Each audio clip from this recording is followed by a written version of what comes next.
Boa tarde a todos, meu nome é Fabrício Barbosa de Lima, sou assessor de investimentos, sócio da Valor Investimentos. Venho trazer aqui para vocês os principais resultados referente ao mês de fevereiro. Então vamos compartilhar aqui a nossa tradicional apresentação e ver como é que foi esse mês. Bom, começando aqui na parte de commodities, né? Ouro digital aqui que chamam, o Bitcoin. Bitcoin teve um resultado muito ruim no mês de fevereiro, de janeiro, né? Perdeu ali 16,7%. Teve um mês bom em fevereiro, né? Recuperando parte dessa queda e bastante impactado pelo finalzinho aqui, tá? Do mês de fevereiro. Então, os últimos 2, 3 dias foi quando realmente teve essa alta expressiva no Bitcoin.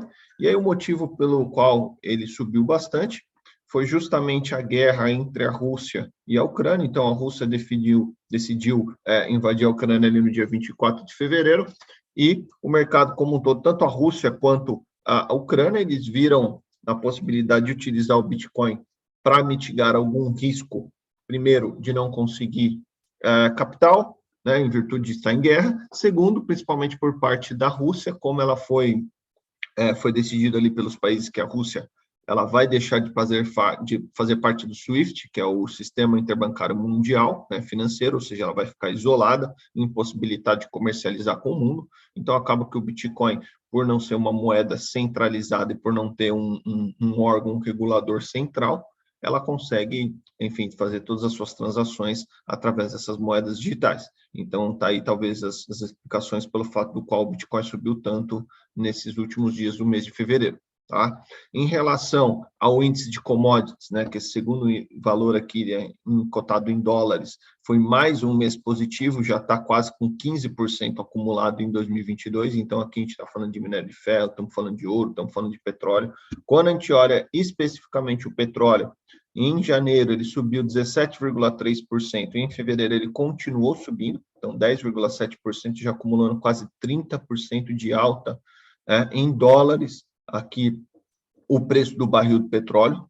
Isso daqui é bastante preocupante, porque, primeiro, né, obviamente faz bem para o Brasil, que é um país exportador, que é um país que tem ações e empresas que lucram e ganham mais dinheiro, é o caso da Petrobras, da Prio e outras, por conta dessa alta do petróleo, mas a gente sabe que esse valor ele é repassado para os combustíveis e isso significa mais inflação. Tá? Então, está aí um ponto de atenção para o nosso país. Em relação ao ouro, né, o ouro em dólares que tinha caído em janeiro voltou a subir no mês de fevereiro, bastante atrelado ao movimento mundial aí de aversão a risco. Já acumula uma alta de 3,9% no ano de 2022. Tá? Quando a gente olha euro e dólar, né, as duas moedas elas caíram em relação ao real. Tá? Aqui vale a pena chamar a atenção que o dólar ele estava caindo mais do que esses 2,7%, né? Ele chegou a bater R$ 5, só que assim que veio a guerra, né, o anúncio da guerra lá no dia 24 de fevereiro, o dólar que estava a R$ 5, ele subiu para 5,15 em apenas 2 dias, ou seja, uma alta ali de 3% comparado a esses R$ 5. Então, apesar de a gente estar vendo esse número negativo, o dólar ele foi uma moeda, por ser uma moeda forte, o mundo procurou o dólar no momento de risco, então ele pode ter impactado esse movimento de queda. Se a gente for lembrar, o dólar estava 5,60 no início do ano, e agora já chegou a bater R$ 5 na mínima e está perto aí das 5,10, agora dia 3 de março. Tá?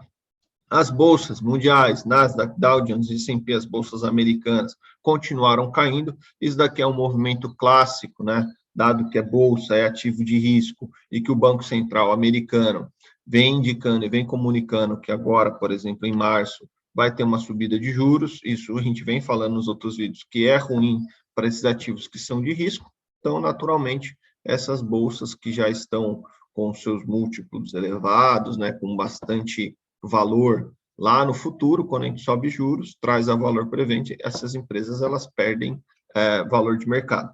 Então, é mais ou menos um movimento aqui, uma consequência da iminente alta de juros, tá? Isso acontece com o IVVB11, que nada mais é do que o S&P 500 em dólares, então se o IVVB11 caiu 3,1 e o dólar também caiu 2,7, o acumulado desses dois, mais ou menos, bate nesse 5,7%, que é para aqueles investidores que queriam estar expostos tanto ao dólar quanto à Bolsa Americana. Quando a gente olha o nosso índice de fundos imobiliários, que é o IFIX, caiu 1% em janeiro, caiu 1,3% em fevereiro, acumulando uma queda de 2,3%, e está aqui o Ibovespa surpreendendo todo mundo. Então, nossa, a Bolsa Brasileira subiu 7% em janeiro e subiu 0,9% em fevereiro, apesar da guerra entre Rússia e Ucrânia. Então, o que está acontecendo com esse negócio aqui? O que está acontecendo é que, primeiro, o mundo todo está enxergando que Bolsa Brasileira está barata, né, entre os emergentes, né, ficou sucateada nesses últimos anos, então teve uma alta só de 2,9% em 2020 e caiu 12% em 2021, enquanto as bolsas americanas subiram 26%, 18% e 26%. Então, nada mais é do que as pessoas perceberam que a bolsa ficou barata. É um país de commodities que acaba protegendo a posição contra a inflação, que agora é um risco global, né? E também, agora impactado ali pela guerra entre Rússia e Ucrânia, uma vez que a Rússia fique fora do sistema bancário mundial e alguns índices também excluam os ativos da Rússia, dos países emergentes, por exemplo, o Brasil ele acaba sendo uma boa segunda opção para aquele dinheiro que precisa ser realocado entre os países emergentes. Então, isso também contribui para que o fluxo estrangeiro de capital venha para o nosso país e faça com que a nossa Bolsa Brasileira tenha uma performance positiva. Então, está aqui um ponto interessante para a gente conseguir monitorar. Em relação à poupança, teve esse rendimento de 0,5%. A nossa meta de Selic, né, a taxa, né, o nosso CDI está em 10,75%. O CDI ano, tá? Isso aqui é valor ano. E o CDI mês a mês, 0,7 no mês de janeiro e 0,8 no mês de fevereiro, acumulando 1,5% de alta nesses 2 primeiros meses. Tá? Quando a gente olha os indicadores de inflação, aquela inflação que corrige os aluguéis, que é o IGPM, subiu 1,8% em janeiro e 1,8% em fevereiro, que está arredondando, somando esses dois, está dando quase 3,67, 68, alguma coisa assim, tá? Então, uma alta bastante expressiva para aquele indicador que corrige os aluguéis. O IPCA também está alto, tá? 0,5% em janeiro e 0,9% surpreendendo em fevereiro. E aqui são alguns indicadores de risco, tá? Então, esse INB+, aqui é um risco que se paga aí pelos países, pelas dívidas dos países emergentes. Então, quando a gente olha no histórico, né, esse indicador aqui é interessante analisar outros períodos. Então, hoje, né, o mês de fevereiro terminando em 330, a gente está falando que esse negócio ele está pior, né? Pior, só não está pior do que 2016 e 2015, quando teve o impeachment da Dilma. Então, é um indicador que vale a pena a gente prestar atenção, tá? Esse índice de volatilidade também subiu, está em 26, um indicador bastante alto, mas ainda parecido com o que aconteceu aqui, ó, no ano de 2020, quando tivemos a pandemia. E esse CDS, que é o Credit Default Swaps, que é isso daqui, né? Quanto que se paga pelo risco dos ativos brasileiros darem calote, né? Risco de crédito brasileiro, praticamente. Isso daqui a gente está em 221, também um índice alto, se a gente comparar, que só foi pior em 2016, na média, e 2015, na média, tá? Para efeito de comparação, no pior mês da pandemia, esse CDS aqui veio a 376, o índice de volatilidade foi 83 e o EMB+ Brasil foi 476, ou seja, ainda, graças a Deus, não estamos piores do que a pandemia, mas são indicadores que vale a pena a gente monitorar, principalmente em virtude desses efeitos da guerra entre Rússia e Ucrânia. Tá? Então, tá aí. O tema não poderia ser outro, senão esse, para a gente poder destacar nesse fechamento do mês de fevereiro. Então, quais são os efeitos diretos entre essa guerra, né, da Rússia e Ucrânia?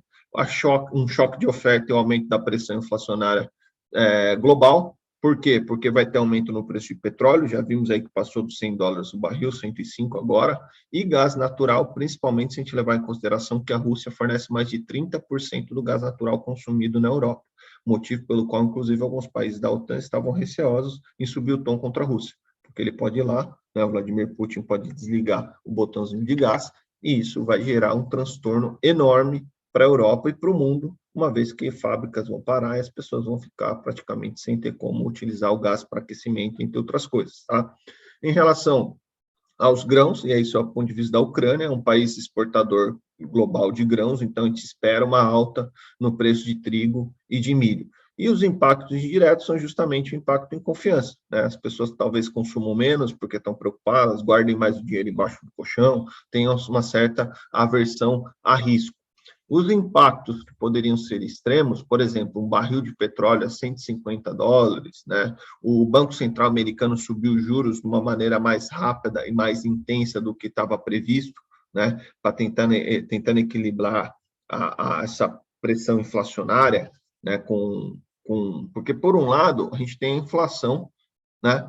Que faz com que o Banco Central precise subir juros. Por outro lado, o risco da guerra faz com que a confiança das pessoas diminua e automaticamente o consumo delas também vai diminuir. Então, uma força faz a inflação ir para cima, a outra força faz a inflação ir para baixo. E aí o grande desafio do Banco Central americano é conseguir dosar bem quanto que vai ser essa alta de juros, justamente para não passar, para o remédio não ser mais amargo do que deveria. Tá?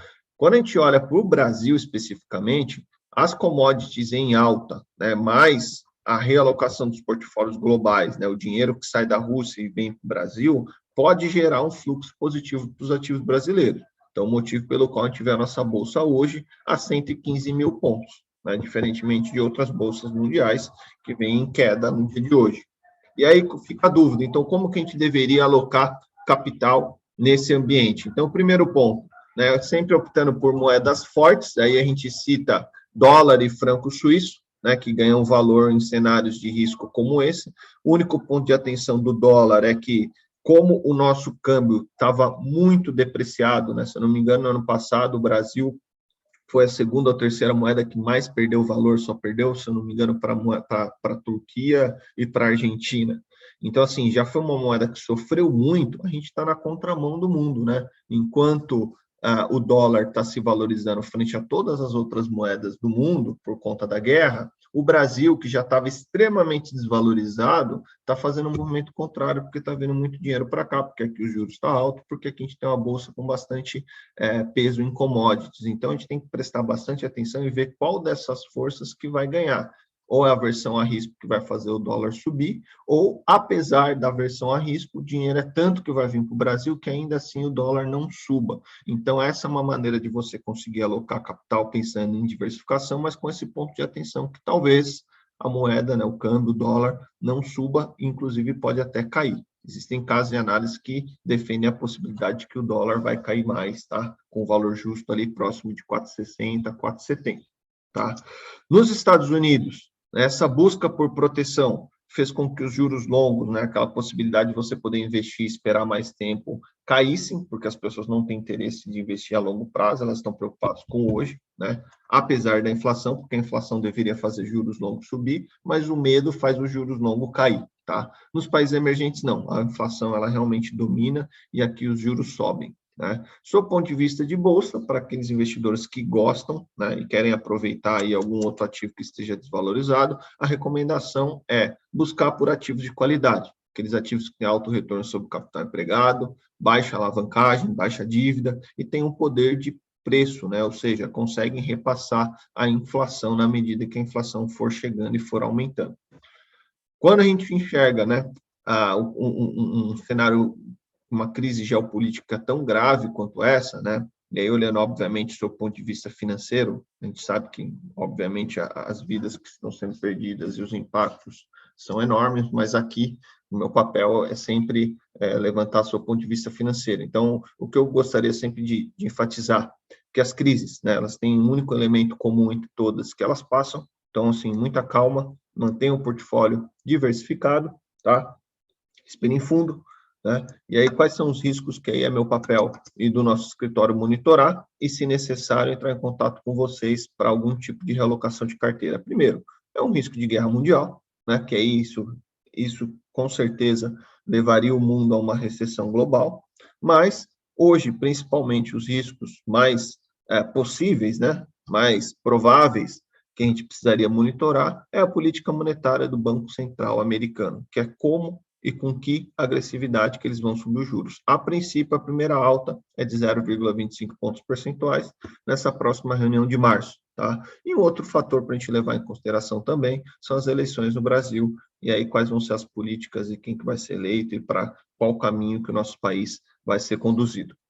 Bom, Eu trouxe aqui para vocês rapidamente o relatório Focus, que é um relatório que traz a projeção de inflação para o ano de 2022 em 5,6, para o ano de 2023 em 3,1. O ponto de atenção é que a cada semana que passa, eles aumentam esse valor que eles estão prevendo de inflação, ou seja, ela está daí para cima. Tá? O PIB, ele se manteve em 0,30, ou seja, não vamos crescer em 2022 e 2023 em 1,50 por enquanto, né? O câmbio está em 5,50 e 5,31, ou seja, reduziu-se aqui a expectativa do câmbio para 2023, talvez esse movimento também venha para 2022. Tá? E a Selic, a gente tem a expectativa que ela termine o ano em 12,25 em 2022, e aí assim que a inflação começar a cair, a gente também pode começar a diminuir a taxa Selic, e a expectativa do mercado é que o ano de 2023, a nossa taxa básica de juros termine o ano em 8%. Dito isso, muito obrigado a todos pela atenção e nos vemos no próximo fechamento de mês. Um abraço.